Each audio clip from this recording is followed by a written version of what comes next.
धुळे जिल्हा कृषी अधिकारी कार्यालयाकडून धुळे जिल्ह्यातील शिरपूर तालुक्यातील 10 व शिंदखेडा तालुक्यातील 1 असे 11 कृषी विक्रेत्यांचे परवाने हे 1 महिन्यांसाठी दिनांक 14 ऑगस्ट 2025 ते 13 सप्टेंबर 2025 या कालावधीकरिता निलंबित करण्यात आले आहे। शिंदखेडा तालुक्यातील कृषी विक्रेत्याचा परवाना मात्र 15 दिवसांसाठी निलंबित करण्यात आला आहे।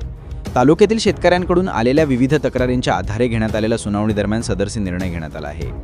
निलंबित परवानाधारकांमध्ये गोपाल ॲग्रो एजन्सी शिरपूर, यहामोगी कृषी सेवा केंद्र लाकडे हनुमान, शुभम कृषी सेवा केंद्र दुर्बड्या, गौरव कृषी सेवा केंद्र खामखेडा, श्रीपाद कृषी सेवा केंद्र शिरपूर, श्री कृषी सेवा केंद्र शिरपूर, मेहुल कृषी सेवा केंद्र वरुड, चिराई Devi Kisan Bazar Arthe, Jai Malhar agro agency Shirpur, Annashree agro agency Warud, Suyash agro Hisale, Dhanshree Krishi Seva केंद्र मालपूर तालुका शिंदखेडा या कृषी साहित्य विक्रेत्यांचे परवाने तात्पुरते रद्द करण्यात आले आहे।